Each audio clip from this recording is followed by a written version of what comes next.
더 이상 할 수 있는 것은 없습니다. 이제는 현실을 받아들이셔야 합니다. 하워드 교수의 냉정한 선언이 존스 홉킨스 병원 VIP 병실을 얼어붙게 만들었습니다. 그 순간 억만장자 마이클 스티븐스가 무릎을 꿇으며 절규했습니다. 제발, 제발 살려주세요. 제 딸만은 제발이요. 그의 무력한 절규가 차가운 병실 벽에 메아리치며 되돌아올 뿐이었습니다. 세상 모든 것을 돈으로 살 수 있다고 믿었던 월가의 황제도 12살 딸 클라라의 생명 앞에서는 그저 한 명의 절망한 아버지일 뿐이었습니다. 침대에 누워있는 클라라는 마치 잠자는 인형 같았습니다. 한때 햇살처럼 웃으며 아버지의 목에 매달리던 사랑스러운 딸의 모습은 온데간데 없었습니다. 창백한 얼굴, 감긴 두 눈, 미동도 없는 작은 가슴, 오직 인공호흡기의 규칙적인 소음만이 그녀가 아직 살아있다는 것을 알려줄 뿐이었습니다. 희귀 뇌신경 질환으로 혼수 상태에 빠진 지 벌써 일주일째였습니다. 현대의학으로는 더 이상 손 쓸 방법이 없습니다. 독일 하이델베르크 대학에서 특별히 초빙된 신경외과 권위자 밀러 교수가 냉정하게 말했습니다. 그의 옆에는 스위스의 소아신경외과 전문의와 일본의 뇌과학 연구진이 함께 서 있었습니다.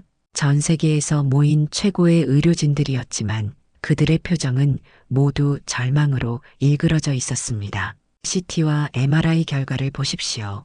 뇌신경세포의 70%가 손상되었습니다. 수술조차 불가능한 상태입니다. 병실 안은 온갖 최첨단 의료기기들로 가득했습니다. 마이클이 수억 달러를 쏟아부어 전 세계에서 가져온 최신 장비들이었습니다. 독일의 최신 뇌파 측정기, 스위스의 정밀 신경 자극 장치, 일본의 인공지능 진단 시스템까지. 하지만 그 모든 과학의 결정체도 딸의 손가락 하나 움직이게 할 수 없었습니다. 병원장 데이비스가 조심스럽게 입을 열었습니다. 스티븐스 회장님, 이제는 현실을 받아들이셔야 합니다. 우리가 할 수 있는 모든 것을 시도했습니다. 인공호흡기로 연명치료만 가능한 상태입니다. 마이클의 주먹이 떨렸습니다. 그는 평생 불가능이라는 단어를 인정한 적이 없었습니다. 월스트리트에서 수많은 기업을 인수하고 합병하며 불가능을 가능으로 만들어 온 그였습니다. 하지만 지금 그의 앞에는 돈으로도 권력으로도 의지로도 극복할 수 없는 절대적인 벽이 서 있었습니다. 수백억 달러라도 내겠습니다. 전 세계 어디든 가겠습니다. 제발 제 딸만은. 하지만 의료진들의 시선은 여전히 차갑기만 했습니다. 신경외과장 하워드 교수가 마지막 선언을 내렸습니다. 기적 같은 건 없습니다. 과학은 감정이 아닌 사실에 기반해야 합니다. 그 순간 마이클의 마지막 희망마저 산산조각 났습니다. 세상에서 가장 강력한 남자가 딸의 침대 옆에서 무너져 내렸습니다. 복도 저편에서 이 모든 절망적인 대화를 듣고 있던 한 사람이 있었습니다. 한국에서 온 교환 연구생 한서윤. 그녀는 병실 문틈으로 새어나오는 절망의 기운을 느끼며 가슴속 깊은 곳에서 무언가가 요동치는 것을 느꼈습니다. 할머니에게서 배운 낡은 침술의 기억이 떠올랐습니다. 하지만 누가 감히 세계 최고 의료진들이 포기한 환자에게 희망을 이야기할 수 있을까요? 더구나 그저 이름 없는 동양인 학생이 말입니다.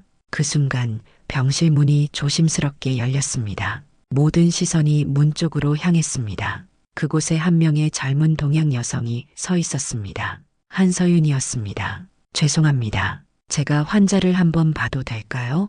그녀의 차분하고 단호한 목소리가 병실의 절망적인 공기를 가르고 들어왔습니다. 의료진들은 당황한 표정으로 서로를 바라보았습니다. 이 급박한 상황에서 갑작스럽게 나타난 낯선 동양인이 무엇을 할 수 있다는 것일까요? 하워드 교수가 눈살을 찌푸리며 말했습니다. 당신은 누구요? 여기는 일반인이 함부로 들어올 수 있는 곳이 아닌데. 저는 한서윤이라고 합니다. 한국에서 온 교환 연구생입니다. 서윤은 조금도 위축되지 않고 자신을 소개했습니다. 그리고는 침대에 누워있는 클라라를 바라보며 조용히 다가갔습니다. 잠깐 거기서 멈춰요. 하워드 교수가 그녀의 앞을 막아섰습니다. 당신이 의사라는 증거라도 있나요? 검증되지 않은 사람이 중환자에게 함부로 접근할 수는 없어요. 저는 한의학을 전공하고 있습니다. 할머니에게서 침수를 배웠고 이런 경우에 도움이 될 수 있을지도 모릅니다. 한의학이라는 단어가 나오자 의료진들의 표정이 일순간 경멸로 바뀌었습니다. 독일에서 온 밀러 교수가 비웃음을 터뜨렸습니다. 한의학이라고요? 지금 이 심각한 상황에서 그런 미신적인 이야기를 하시는 건가요? 여긴 과학적인 치료를 하는 병원이지 무당굿을 하는 곳이 아닙니다. 하워드 교수도 맞장구를 쳤습니다. 동양의 미신으로 뇌손상 환자를 치료하겠다고요? 정말 어처구니 없군요. 당장 나가세요. 하지만 서윤은 흔들리지 않았습니다. 그녀는 클라라의 손목을 조심스럽게 짚어보며 진맥을 시작했습니다. 몇 초간 집중하던 그녀의 눈빛이 갑자기 밝아졌습니다. 아직 희망이 있습니다. 서윤이 단호하게 말했습니다. 이 아이의 생명력은 아직 완전히 꺼지지 않았어요. 막힌 기운만 뚫어주면 다시 깨어날 수 있습니다. 기운이라고요? 하워드 교수가 조롱하듯 웃었습니다. 당신이 말하는 그 기운이라는 게 대체 뭔가요? 과학적으로 측정할 수 있나요? 증명할 수 있나요? 증명보다 더 중요한 건 결과입니다. 서윤이 차분하게 대답했습니다. 저에게 단 20분만 시간을 주세요. 만약 아무런 변화가 없다면 물러나겠습니다. 그때까지 조용히 듣고만 있던 마이클이 떨리는 목소리로 말했습니다. 20분이면 충분합니다. 해보세요. 마이클 씨, 정신 차리세요. 하워드 교수가 다급하게 말렸습니다. 이건 법적으로도 문제가 될 수 있어요. 만약 환자에게 무슨 일이라도 생긴다면 이미 최악의 상황이지 않습니까? 마이클의 목소리에는 절망과 함께 마지막 희망이 섞여 있었습니다. 당신들이 포기한 상황에서 새로운 가능성이라도 시도해 볼 가치가 있다고 생각합니다. 이건 미친 짓입니다. 하워드 교수가 고개를 저었지만 마이클의 의지는 확고했습니다. 모든 법적 책임은 제가 지겠습니다. 지금 당장 서류를 준비해 주세요. 서윤은 조용히 자신의 가방에서 낡은 나무 침통을 꺼냈습니다. 수십 년의 세월이 묻어나는 침통이었지만 그 안에서는 은은한 빛이 나는 침들이 정갈하게 정리되어 있었습니다. 의료진들은 모두 숨을 죽이고 지켜보았습니다. 그 누구도 무엇이 일어날지 예상할 수 없었습니다. 하지만 분명한 것은 이 순간이 모든 것을 바꿀 전환점이 될 것이라는 사실이었습니다. 서류의 서명을 마친 마이클이 고개를 끄덕이자 병실은 긴장감으로 가득 찼습니다. 서윤은 조용히 침통을 열었습니다. 오래된 나무 향이 은은하게 퍼지며 그 안에서 크고 작은 은침들이 가지런히 놓여있는 모습이 드러났습니다. 저 가느다란 바늘로 뭘 하겠다는 거죠? 독일에서 온 밀러 교수가 의심스러운 눈으로 물었습니다. 뇌손상 환자에게 침을 놓는다고요? 감염의 위험만 높일 뿐입니다. 하지만 서윤은 그들의 말에 흔들리지 않았습니다. 그녀는 가장 가느다란 침 하나를 조심스럽게 골라들었습니다. 할머니에게서 배운 대로 먼저 침을 정화하고 자신의 마음을 가다듬었습니다. 지금부터 시작하겠습니다. 서윤이 클라라의 머리맡에 자리를 잡았습니다.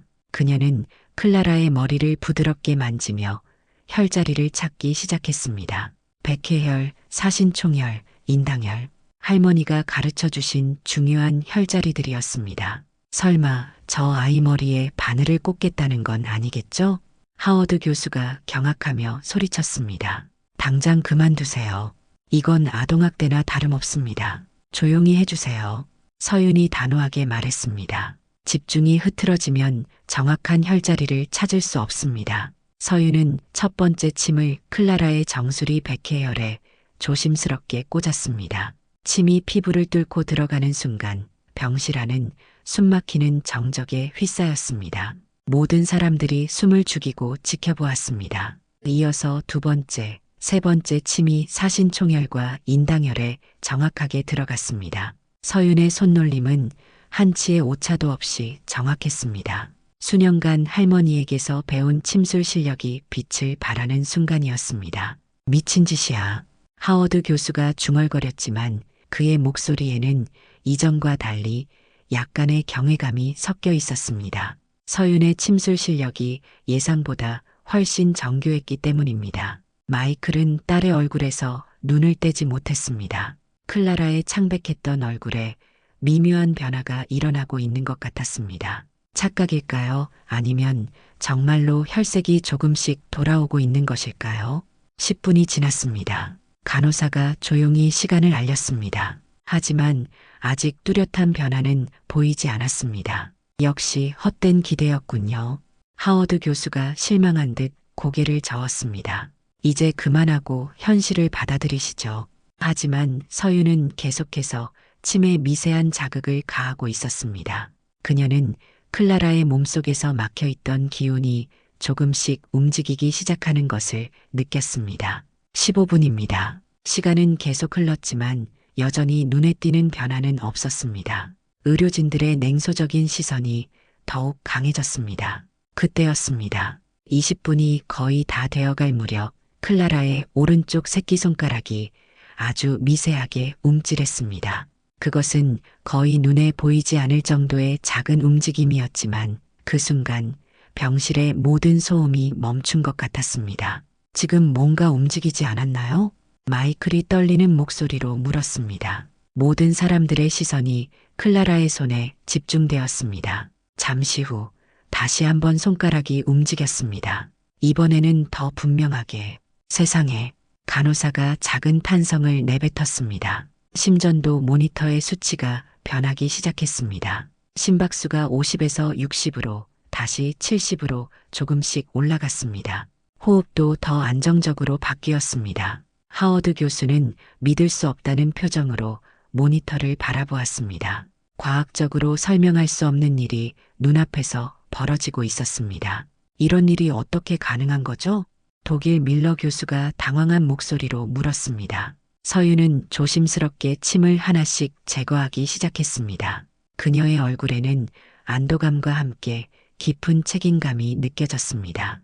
이제 시작일 뿐입니다. 서윤이 조용히 말했습니다. 아이가 완전히 깨어나려면 더 많은 시간과 치료가 필요할 것입니다. 그 순간 모든 사람들은 깨달았습니다. 그들이 방금 목격한 것은 단순한 우연이 아니라 진짜 기적의 시작이었다는 것을. 클라라의 손가락이 움직인 순간 병실의 공기가 완전히 바뀌었습니다. 절망에 잠겨있던 마이클의 눈에서 희망의 빛이 번뜩였습니다. 그는 딸의 손을 조심스럽게 잡으며 떨리는 목소리로 말했습니다. 클라라, 아빠야. 들리니? 아빠가 여기 있어. 그때 기적이 일어났습니다. 일주일 동안 꼭 감겨있던 클라라의 눈꺼풀이 천천히 떨리기 시작했습니다. 마치 무거운 바위를 들어올리는 것처럼 힘겹게, 하지만 분명하게 눈을 뜨기 시작했습니다. 처음에는 초점이 없었습니다. 클라라의 파란 눈동자가 허공을 헤매듯 움직였습니다. 하지만 곧 그녀의 시선이 아버지의 얼굴에 고정되었습니다. 아빠, 갈라진 목소리였지만 분명히 클라라의 목소리였습니다. 일주일 만에 처음 듣는 딸의 음성에 마이클은 더 이상 참을 수 없었습니다. 클라라, 내 딸. 마이클이 눈물을 흘리며 딸을 조심스럽게 끌어안았습니다. 그의 거친 볼에 뜨거운 눈물이 흘러내렸습니다. 월가에서 수많은 협상을 성사시켜온 그 강인한 남자가 딸 앞에서는 한없이 약해져 있었습니다. 미안해, 클라라. 아빠가 정말 미안해. 아빠가 내 곁을 떠나지 않을게. 병실에 있던 간호사들은 감동에 겨워 조용히 눈물을 닦았습니다. 의료진조차도 이런 극적인 회복을 본 적이 없었습니다. 하지만 가장 놀란 것은 하워드 교수였습니다. 그는 클라라의 상태를 확인하기 위해 다급하게 다가왔습니다. 뇌반사 반응을 체크하고 동공 반응을 확인했습니다. 모든 것이 정상으로 돌아오고 있었습니다. 이해할 수 없어요. 하워드 교수가 중얼거렸습니다. 뇌세포 손상이 이렇게 급격히 회복될 수는 없습니다. 의학적으로 불가능한 일이에요. 독일에서 온 밀러 교수도 당황스러운 표정을 감추지 못했습니다. 혹시 처음 진단이 잘못되었던 건 아닐까요? 다시 한번 정밀 검사를 해봐야겠습니다. 하지만 서윤은 조용히 자신의 침통을 정리하고 있었습니다. 그녀는 이런 반응을 예상하고 있었습니다. 할머니가 늘 말씀하셨듯이 믿지 않는 사람들에게는 아무리 설명해도 소용없다는 것을. 잠깐요. 마이클이 서윤을 붙잡았습니다. 당신이 제 딸을 살렸어요. 어떻게 감사를 표현해야 할지 모르겠습니다. 서윤은 고개를 저었습니다. 저는 단지 막힌 길을 뚫어준 것뿐입니다. 진짜 치유는 클라라 자신의 생명력이 해낸 것이에요. 하지만 당신이 아니었다면 아직 끝난 것이 아닙니다. 서윤이 마이클의 말을 정중하게 끊었습니다. 클라라의 몸속에는 아직 독한 열기가 남아 있어요. 완전한 회복을 위해서는 며칠 더 치료가 필요할 것입니다. 그때 병실 문이 열리며 병원장 데이비스가 들어왔습니다. 그는 클라라가 깨어났다는 소식을 듣고 급히 달려온 것이었습니다. 정말 깨어났군요. 데이비스 병원장이 놀라며 말했습니다. 이런 극적인 회복은 의학 역사상 매우 드문 사례입니다. 하워드 교수가 불편한 표정으로 말했습니다. 아직 일시적인 회복일 가능성도 있습니다. 좀 더 지켜봐야 합니다. 하지만 병실의 분위기는 이미 희망으로 가득 차 있었습니다. 클라라는 비록 아직 약했지만 아버지와 대화를 나누고 있었고 간단한 질문에도 또렷하게 대답하고 있었습니다. 물 마시고 싶어요. 클라라의 첫 번째 요청이었습니다. 그 평범한 한마디가 그 누구보다도 소중하게 들렸습니다. 간호사가 조심스럽게 물을 떠와 클라라의 입술을 적셔주었습니다. 클라라는 생전 처음 물을 마시는 것처럼 소중하게 한 모금씩 마셨습니다. 고마워요. 클라라가 서윤을 바라보며 약한 목소리로 말했습니다. 비록 어린아이였지만 자신을 살려준 사람이 누구인지 본능적으로 알고 있는 것 같았습니다. 서윤은 클라라의 작은 손을 부드럽게 잡아주며 미소를 지었습니다. 천천히 회복하면 돼. 서두르지 말고. 병실 밖에서는 이미 소문이 퍼지기 시작했습니다. 일주일간 혼수 상태였던 VIP 환자가 갑자기 깨어났다는 이야기가 병원 전체로 번져나갔습니다. 그리고 그 중심에는 한국에서 온 젊은 여성이 있다는 소문도 함께 퍼졌습니다. 하워드 교수는 여전히 믿기 어렵다는 표정으로 클라라의 상태를 지켜보았습니다. 그의 평생 의학 상식으로는 도저히 설명할 수 없는 일이었습니다. 하지만 환자가 회복되었다는 것은 부정할 수 없는 사실이었습니다. 내일 오후에 다시 오겠습니다. 서윤이 마이클에게 말했습니다. 클라라의 상태를 지켜보면서 필요한 후속 치료를 해드릴게요. 마이클은 서윤의 손을 꽉 잡았습니다. 정말 감사합니다. 당신은 우리 가족의 은인입니다. 서윤이 병실을 나서자 복도에서는 수많은 의료진들의 시선이 그녀를 따라왔습니다. 호기심, 의구심, 경외감이 뒤섞인 복잡한 시선들이었습니다. 기적의 첫 번째 막이 오른 순간이었습니다. 다음 날 오후 서윤이 약속대로 병실을 찾았을 때 상황은 전날과 완전히 달라져 있었습니다. 클라라가 침대에 앉아 있었고 마이클은 딸이 좋아하는 초콜릿 케이크를 가져와 함께 나누고 있었습니다. 서윤 선생님, 어서 오세요. 마이클이 밝은 표정으로 인사했습니다. 클라라가 아침부터 많이 좋아졌어요. 식욕도 돌아오고 대화도 훨씬 또렷해졌습니다. 서윤은 클라라의 모습을 보며 안도의 미소를 지었습니다. 하지만 그 순간 뭔가 이상한 기운을 느꼈습니다.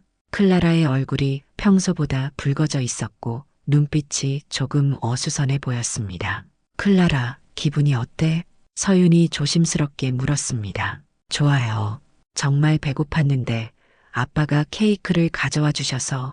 클라라가 대답하며 케이크를 한 입 더 베어 물었습니다.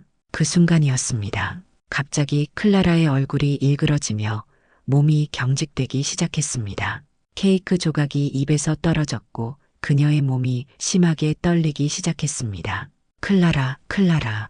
마이클이 다급하게 딸을 붙잡았지만 클라라는 의식을 잃은 채 발작을 일으키고 있었습니다.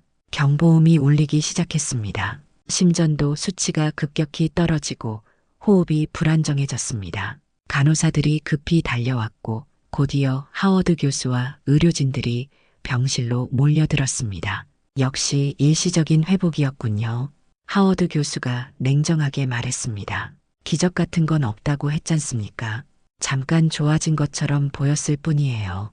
의료진들이 응급처치를 시작했지만 클라라의 상태는 계속 악화되었습니다. 마이클은 절망에 빠져 서윤을 바라보았습니다. 제발 다시 한번 도와주세요. 서윤은 클라라의 맥을 짚어보았습니다. 어제와는 완전히 다른 상태였습니다. 뜨거운 기운이 온몸을 휘돌며 가나가 치솟고 있었습니다. 단 음식을 너무 많이 드셨군요. 서윤이 진단했습니다. 몸이 아직 완전히 회복되지 않은 상태에서 당분을 과도하게 섭취하면 간에 부담이 가서 이런 증상이 나타날 수 있어요. 그럼 어떻게 해야 하죠? 마이클이 다급하게 물었습니다. 서윤은 즉시 침통을 열었습니다. 이번에는 어제와 다른 혈자리에 침을 놓아야 했습니다. 태충혈과 합곡혈, 그리고 풍지혈, 가나를 가라앉히고 담습을 풀어주는 혈자리들이었습니다. 또 그 미신적인 방법을 쓰시겠다고요? 하워드 교수가 비아냥거렸습니다. 환자가 위험한 상태인데 검증되지 않은 치료법을 계속 고집하시는 건가요? 하지만 마이클은 단호했습니다. 어제 제 딸을 살린 건 서윤 선생님이었어요. 다시 한번 믿어보겠습니다. 서윤은 신속하게 클라라의 발등과 손등, 목 뒤쪽에 침을 놓기 시작했습니다. 이번에는 어제보다 더 깊고 강하게 자침했습니다. 치솟은 가나를 진정시키기 위해서였습니다. 몇 분이 지나자 클라라의 발작이 점차 진정되기 시작했습니다. 거칠던 호흡이 안정되고 심박수도 정상 범위로 돌아왔습니다. 하워드 교수는 믿을 수 없다는 표정으로 모니터를 바라보았습니다. 또다시 설명할 수 없는 회복이 일어난 것입니다. 이번에도 우연일까요? 젊은 윌슨 의사가 조심스럽게 물었습니다. 하워드 교수는 대답하지 않았습니다. 하지만 그의 표정에서 확신이 흔들리기 시작하는 것을 모든 사람이 느낄 수 있었습니다. 클라라가 천천히 눈을 떴습니다. 이번에는 어제보다 더 또렷한 눈빛이었습니다. 아빠, 제가 왜 이러고 있어요? 괜찮아, 내 딸. 이제 다 괜찮아. 마이클이 안도의 눈물을 흘리며 딸을 끌어안았습니다. 서윤은 조용히 침을 정리하며 말했습니다. 당분간은 자극적인 음식을 피하시고 죽이나 미음 같은 것부터 천천히 시작하세요. 두 번째 기적이 일어난 순간이었습니다. 이제 더 이상 우연이라고 말할 수 없었습니다. 이틀 후 클라라의 정밀 검사 결과가 나왔습니다. 의료진들이 회의실에 모여 결과를 검토하고 있었을 때 젊은 윌슨 의사가 놀라운 사실을 발견했습니다. 교수님, 이걸 한번 보세요. 윌슨이 대형 모니터에 MRI 영상을 띄웠습니다. 일주일 전과 현재의 뇌 영상이 나란히 비교되어 있었습니다. 종양 크기가 3.5cm에서 3.1cm로 줄었습니다. 그리고 손상되었던 뇌신경 조직에서 재생의 징후가 보입니다. 회의실이 술렁였습니다. 하워드 교수는 의심스러운 눈으로 영상을 자세히 들여다보았습니다. 측정 오차일 가능성이 높습니다. 이런 급격한 변화는 의학적으로 불가능해요. 하지만 윌슨은 확신에 차 있었습니다. 교수님, 제가 3번이나 재측정했습니다. 분명히 줄어들었어요. 그리고 염증 수치도 현저히 감소했습니다. 독일에서 온 밀러 교수도 영상을 분석해 보았습니다. 정말 놀랍습니다. 이런 변화를 본 적이 없어요. 대체 어떤 치료를 받은 건가요? 모든 시선이 하워드 교수에게 집중되었습니다. 그는 불편한 표정으로 입을 다물고 있었습니다. 설마 그 동양 여자의 침술 때문이라고 말할 수는 없었습니다. 우연의 일치일 뿐입니다. 하워드 교수가 단호하게 말했습니다. 뇌종양이 며칠 만에 이렇게 줄어들 리는 없어요. 분명히 다른 요인이 있을 겁니다. 하지만 젊은 의사들 사이에서는 다른 의견이 나오기 시작했습니다. 교수님, 혹시 그 한국 여성의 치료법이 정말 효과가 있는 건 아닐까요? 침술이 신경계에 미치는 영향에 대한 연구도 있지 않습니까? 하워드 교수의 얼굴이 붉어졌습니다. 여러분, 정신 차리세요. 우리는 과학자입니다. 검증되지 않은 미신에 현혹되어서는 안 됩니다. 그때 회의실 문이 열리며 병원장 데이비스가 들어왔습니다. 무슨 논의를 하고 계신가요? 윌슨이 검사 결과를 설명하자 데이비스 병원장의 표정이 진지해졌습니다. 흥미로운 결과네요. 이런 급격한 호전은 정말 드문 사례입니다. 병원장님까지 그런 말씀을 하시면 안 됩니다. 하워드 교수가 강하게 반발했습니다. 이런 비과학적인 치료법을 인정한다면 우리 병원의 명성에 금이 갈 것입니다. 하지만 데이비스 병원장은 다른 생각이었습니다. 하워드 교수, 결과가 모든 것을 말해주는 것 아닙니까? 환자가 회복되었다는 것이 가장 중요한 사실이에요. 한편 병실에서는 클라라가 놀라운 속도로 회복되고 있었습니다. 그녀는 이제 침대에서 일어나 간단한 운동도 할 수 있게 되었습니다. 마이클은 딸의 변화를 보며 감격했습니다. 서윤 선생님 덕분입니다. 마이클이 서윤에게 깊이 고개를 숙였습니다. 당신이 아니었다면 제 딸은 영영 깨어나지 못했을 겁니다. 서윤은 겸손하게 대답했습니다. 클라라, 자신의 강한 생명력이 이뤄낸 일이에요. 저는 단지 길을 열어준 것뿐입니다. 그날 저녁 마이클은 기자회견을 열었습니다. 제 딸이 기적적으로 회복된 것은 한국의 전통의학 덕분입니다. 한서윤 선생님은 현대의학이 포기한 상황에서 새로운 희망을 보여주셨습니다. 마이클의 발언은 즉시 전 세계 언론의 주목을 받았습니다. 억만장자의 딸을 살린 한국 침술, 동양의학의 기적이라는 헤드라인이 각국 언론에 실렸습니다.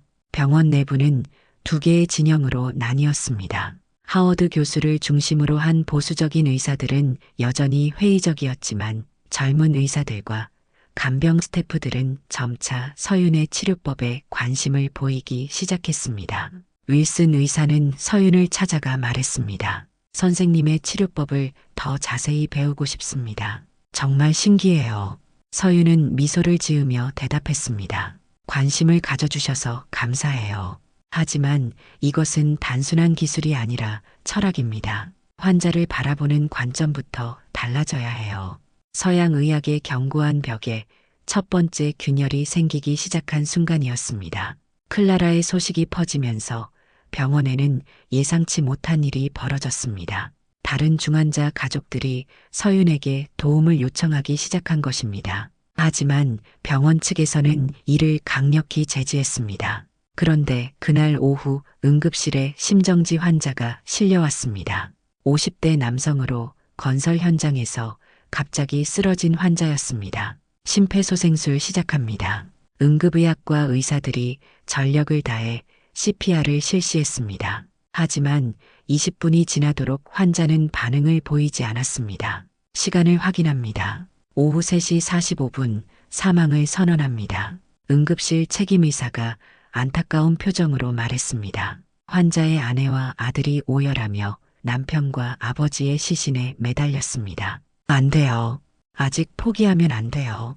아내가 절규했습니다. 그때 복도를 지나가던 서윤이 이 상황을 목격했습니다. 그녀는 잠시 망설였습니다. 이미 사망 선언이 난 환자에게 개입하는 것은 매우 위험한 일이었습니다. 하지만 가족들의 절망적인 울음소리를 들으며 그녀는 결심했습니다. 잠깐만요. 서윤이 응급실로 들어갔습니다. 저에게 기회를 주세요. 무슨 말씀을 하시는 거죠? 응급실 의사가 당황하며 물었습니다. 이미 사망 선언이 났는데 아직 완전히 죽은 것은 아닙니다. 서윤이 단호하게 말했습니다. 심장이 멈춘 지 얼마 되지 않았다면 아직 가능성이 있어요. 그때 하워드 교수가 응급실로 들어왔습니다. 클라라의 소식을 듣고 확인하러 온 길이었습니다. 또 그런 헛소리를 하는 건가요?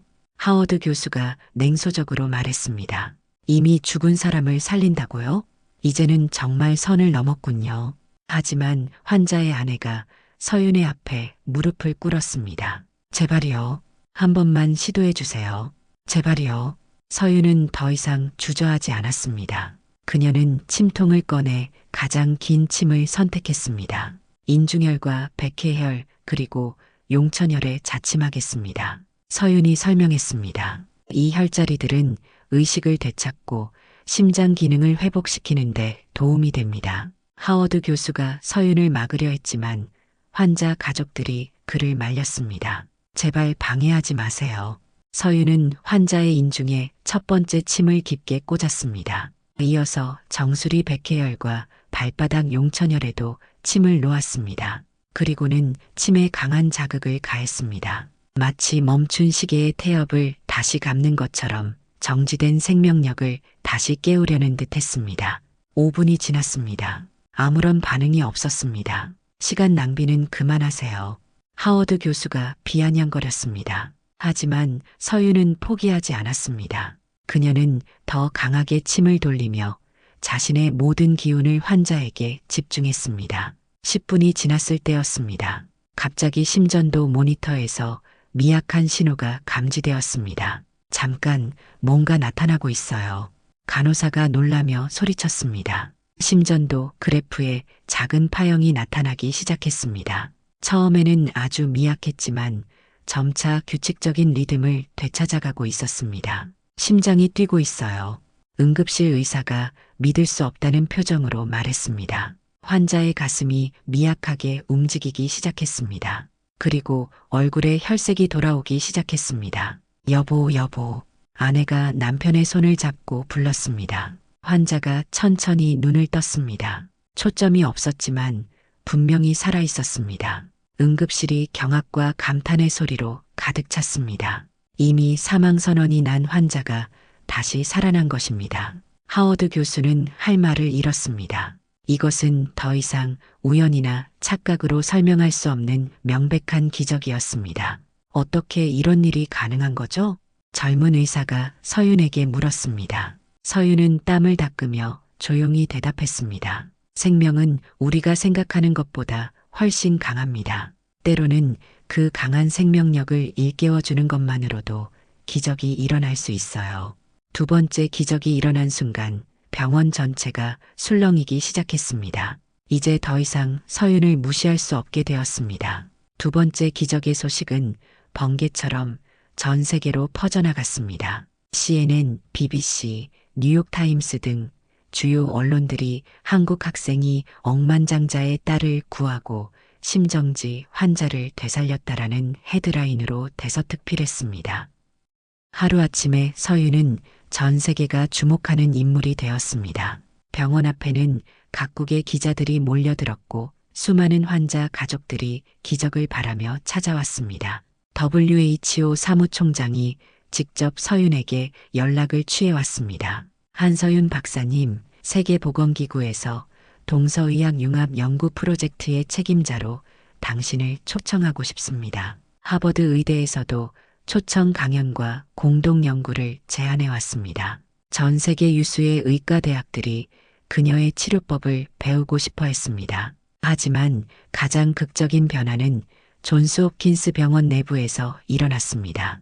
그토록 완고했던 하워드 교수가 서윤을 찾아온 것입니다. 한 선생님, 하워드 교수가 어색하게 말문을 열었습니다. 제가 당신을 오해했습니다. 의사로서 사과드립니다. 서윤은 놀란 표정으로 그를 바라보았습니다. 저는 평생을 과학적 증거만을 믿으며 살아왔습니다. 하지만 당신이 보여준 결과는 부정할 수 없는 사실이에요.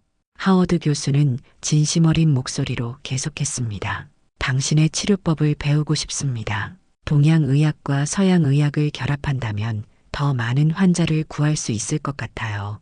며칠 후 병원장 데이비스가 중대 발표를 했습니다. 존스 홉킨스 병원에 동서의학 통합센터를 설립하겠습니다. 마이클 스티븐스도 기자회견을 열었습니다. 제 딸의 생명을 구해준 한서윤 선생님과 한국 전통의학에 감사드립니다. 앞으로 동서의학 연구를 위해 제 재산을 아낌없이 지원하겠습니다. 클라라는 완전히 건강을 되찾고 퇴원했습니다. 그녀가 아버지와 함께 병원을 나서며 서윤에게 인사하는 모습은 전 세계 언론에 보도되었습니다. 서윤 선생님, 정말 고마워요. 선생님은 제게 두 번째 생명을 주셨어요. 클라라의 맑은 목소리가 많은 사람들에게 감동을 주었습니다. 통합센터가 문을 열자 전 세계에서 환자들이 몰려들었습니다. 파킨슨병, 루게릭병, 뇌졸중 후유증 등 기존 치료법으로 한계가 있던 환자들이 새로운 희망을 찾아 뉴욕으로 왔습니다. 서윤은 하워드 교수와 함께 팀을 이루어 환자들을 치료했습니다. 서양의학의 정밀한 진단과 동양의학의 전인적 치료가 결합되면서 놀라운 시너지 효과가 나타났습니다. 이제 저도 깨달았습니다. 하워드 교수가 서윤에게 말했습니다. 의학의 목표는 병을 고치는 것이 아니라 사람을 치유하는 것이라는 거요. 어느 날 저녁 서윤은 병원 옥상에서 뉴욕의 야경을 바라보고 있었습니다. 할머니에게서 배운 침술이 이렇게 큰 변화를 만들어낼 줄은 꿈에도 몰랐습니다. 마이클이 그녀 곁으로 다가왔습니다. 무슨 생각을 하고 계세요? 처음 이곳에 왔을 때가 생각나요. 모든 게 낯설고 두려웠는데 이제는 여기가 제 두 번째 고향 같아요. 당신 덕분에 우리 모두가 변했습니다. 클라라도 저도 이 병원도요. 서윤은 미소를 지었습니다. 이건 시작일 뿐이에요. 진정한 동서의학 통합은 이제부터입니다. 그녀는 가방에서 할머니의 낡은 침통을 꺼내 들었습니다. 수백 년의 지혜가 담긴 그 침통이 이제는 새로운 의학의 상징이 되어 있었습니다. 할머니, 저 해냈어요.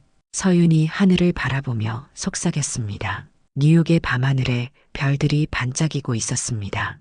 동양과 서양이 만나 빚어낸 새로운 희망의 빛처럼 말입니다.